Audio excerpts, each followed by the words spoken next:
மருத்துவராவது உங்கள் லட்சியமா? அரசு பள்ளி மாணவர்கள் உட்பட 1000க்கும் மேல் மருத்துவர்களை உருவாக்கிய ஸ்பெக்ட்ரா நீட் அகாடமியில் 2024க்கான நீட் கிராஷ் கோர்ஸ் வகுப்புகள் மார்ச் 20 முதல் ஆரம்பம். அட்மிஷன் நடைபெறுகிறது. மதிமுகவுக்கு பம்பரம் சின்னம் ஒதுக்க முடியாது என தேர்தல் ஆணையம் பதிலளித்திருக்கிறது. அண்மை செய்தியாக பார்த்துக் கொண்டிருக்கிறோம். மக்களவைத் தேர்தலில் மதிமுக திமுகவுடன் கூட்டணி வைத்து போட்டியிடுகிறது. இந்த மக்களவைத் தேர்தலையொட்டி தங்களுக்கு பம்பரம் சின்னம் ஒதுக்க கோரி நீதிமன்றத்தை நாடியிருந்த நிலையில் நீதிமன்றம் பம்பரம் சின்னம் ஒதுக்குவது தொடர்பாக இன்றைக்குள் பதிலளிக்க வேண்டும் என தேர்தல் ஆணையத்திற்கு உத்தரவிட்டிருந்தது. இந்நிலையில் மதிமுகவுக்கு பம்பரம் சின்னம் இல்லை என இந்திய தேர்தல் ஆணையம் பதிலளித்திருக்கிறது. விவரங்களோடு செய்தியாளர் ரமேஷ் இணைந்திருக்கிறார். என்ன விவரம் ரமேஷ்?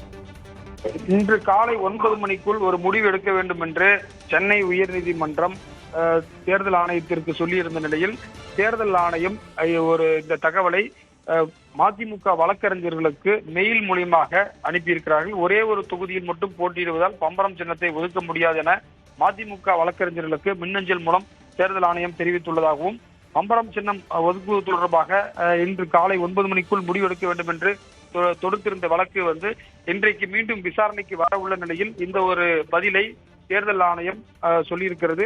இன்றைக்கு தலைமை நீதிபதி கங்கபுரவாலா மற்றும் நீதிபதி பாரத சக்கரவர்த்தி அமர்வில் விசாரணைக்கு வர இருக்கக்கூடிய நிலையில் இந்த அறிவிப்பு என்பது சொல்லப்பட்டிருக்கிறது.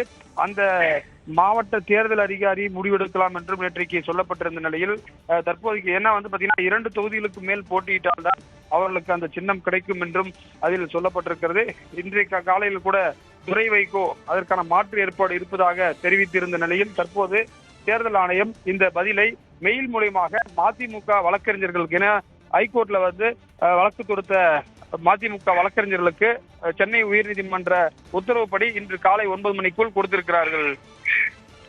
ரமேஷ், நீங்க குறிப்பிட்ட மாதிரியே இப்ப பம்பரம் சின்னம் கிடைக்காவிட்டால் வேறு சின்னத்துல போட்டியிடுவோம் அப்படின்னு மதிமுக வேட்பாளர் துரை வைகோ புதிய தலைமுறைக்கு அளித்த பிரத்யேக பேட்டியில இன்றைய காலை தினம் சொல்லியிருந்தாரு. இப்ப இவங்க மதிமுக வேறு சின்னத்துல போட்டினா மதிமுக தரப்பில இருந்து வேற ஒரு சின்னம் கேட்கப்படுமா, இல்ல தேர்தல் ஆணையம் எந்த சின்னம் ஒதுக்குதோ அந்த சின்னத்தை மதிமுக ஏற்றுக்கொண்டு அதுல போட்டியிட போறாங்களா? நிச்சயமாக வேட்புமனு தாக்கல் இன்றோடு நிறைவடைகிறது.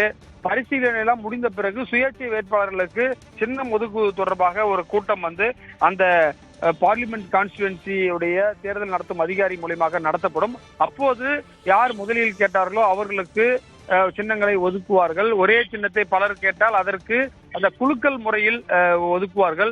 இது போன்ற நடைமுறைகள் ஏற்கனவே தேர்தல் ஆணைய ரூல்ஸ்ல இருக்கு. அதைதான் அந்த தேர்தல் அதிகாரி மட்டுமே அதை அந்த தொகுதியில் கடைபிடிப்பார் என்றும் சொல்லப்பட்டிருக்கிறது. அந்த தேர்தல் அதிகாரியுடைய அதிகாரத்திற்கு உட்பட்ட வரம்பாக இது இருக்கும் என்றும் சொல்லப்படுகிறது. தகவல்களுக்கு நன்றி ரமேஷ்.